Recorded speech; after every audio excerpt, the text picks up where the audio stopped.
Assalamualaikum warahmatullahi wabarakatuh.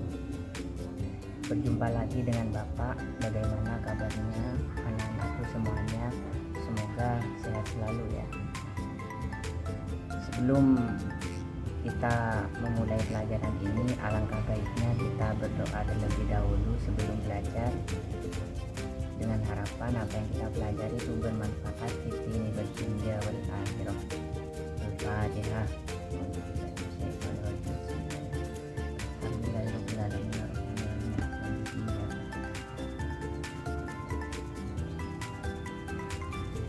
Selanjutnya beranjak pada materi yang akan kita pelajari sekarang, yaitu tentang kejadian yang luar biasa, yaitu mukjizat, irhas, karomah, dan maunah. Yang pertama itu adalah mukjizat. Nah, apa itu mukjizat? Mukjizat itu merupakan sebuah peristiwa atau kejadian luar biasa yang hanya dialami oleh Nabi atas kehendak Allah Subhanahu wa Ta'ala. Jadi perlu digarisbawahi, mukjizat ini hanya dialami oleh Nabi atas kehendak Allah Subhanahu wa Ta'ala. Contohnya apa? Contohnya nih, satu, tahu kan kisahnya Nabi Musa? Nabi Musa itu salah satu mukjizatnya mengubah tongkatnya menjadi ular dan juga bisa membelah lautan gitu. Itu bukan karena tongkatnya Nabi Musa itu sakti, bukan, tapi itu adalah kejadian yang luar biasa yang hanya diberikan kepada Nabi atau dialami oleh Nabi atas kehendak Allah Subhanahu wa Ta'ala untuk mengalahkan musuhnya, yaitu musuhnya pada waktu itu Nabi Musa itu berlawanan dengan tukang sihir.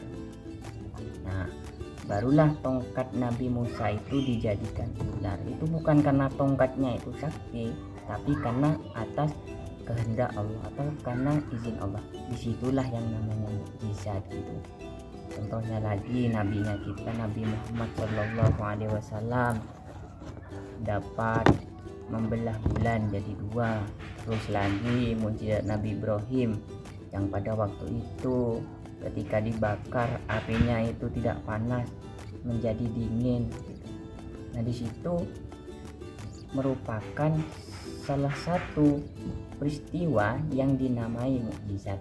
Kenapa dinamakan mukjizat? Karena hanya dialami oleh para nabi dan atas kehendak Allah Subhanahu wa Ta'ala. Nah, mukjizat ini terbagi menjadi dua. Satu, mukjizat kauniyah atau mukjizat yang terbatas. Maksudnya bagaimana? Yaitu mukjizat yang tampak atau dapat dilihat atau dapat ditangkap oleh panca indera.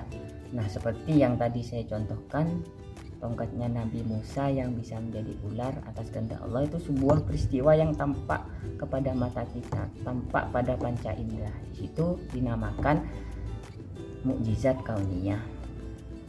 Nah, terus yang kedua, mukjizat akliyah, mukjizat yang tidak terbatas, yaitu mukjizat yang hanya dapat dipahami oleh akal pikiran kita, seperti Al-Quran, Al-Quranul Karim, yaitu salah satu mukjizatnya Nabi Muhammad yang sampai sekarang masih ada gitu dan tetap kita baca gitu, insyaallah. Nah, Al-Quran ini keistimewaannya ada sampai sekarang gitu. Nah, selanjutnya akan Bapak jelaskan tentang irhas. Nah, irhas, ada yang pernah dengar tentang irhas? Nah, saya jelaskan bahwasanya irhas ini adalah peristiwa atau kejadian luar biasa yang dialami calon nabi. Nah, kalau mukjizat itu sudah nabi, kalau irhas ini kejadian luar biasa yang dialami calon nabi gitu ketika masih kecil gitu. Nah, nabi itu kan sama-sama manusia kayak kita gitu. Tentunya nggak langsung dewasa, nggak langsung berumur sekian, ada masa-masanya juga. itu masa kecilnya gitu. Nah, kepada calon kenabi bisa disebut juga ini tanda-tanda kenabian gitu. Umpamanya seperti Nabi Isa sewaktu kecil, bukan sewaktu kecil ya, semasa bayi pun Nabi Isa alaihissalam ini dapat berbicara dengan jelas dan tegas. Berbicara tentang apa Nabi Isa pada waktu itu? Berbicara tentang bahwasanya Nabi Isa ini dilahirkan memang tanpa ayah gitu, diciptakan oleh Allah langsung dari Ibu Siti Maryam gitu. Jadi kalau sekarang seumpamanya ada ibu-ibu atau ada Siti Maryam masa kini lahir itu tanpa ayah, misalnya anaknya Maryam ini bukan apa ya, bukan kejadian luar biasa itu. Bapak Maryamnya itu sembunyi itu namanya. Nah, sehingga kemudian tanda-tanda kenabian Nabi Isa alaihissalam ini dapat berbicara secara tegas atau secara lantang gitu, membuktikan bahwasanya betul-betul Nabi Isa alaihissalam ini, soalnya penduduk waktu itu tidak percaya dengan kandungannya Siti Maryam ini gitu. Tidak percaya, kenapa? Karena lumrahnya seseorang itu mengandung karena ada suaminya gitu, ibu ada suaminya. Saya contohnya nomor 2 itu Nabi Muhammad saat masih muda, kemanapun ia pergi, ke barat, ke timur, ke utara, dari musim durian sampai musim rambutan misalnya itu, kemanapun Nabi Muhammad pergi itu pada waktu kecilnya itu akan ada awan yang memayunginya seperti itu. Dan itu pun peristiwa semacam itu tidak terjadi kepada selain calon nabi. Memang itu kejadian yang luar biasa yang hanya diberikan kepada calon nabi. Mana ada sekarang kita misalnya anak-anak di kelas ini misalnya kemanapun pergi ada awan yang mengelilinginya, yang ada malah kena hujan kalau main hujan-hujanan. Next, selanjutnya ini kita akan membahas tentang karomah. Ada yang tahu karomah? Karomah itu artinya kemuliaan. Karomah itu kemuliaan atau hal luar biasa yang Allah karuniakan kepada orang-orang soleh atau waliullah.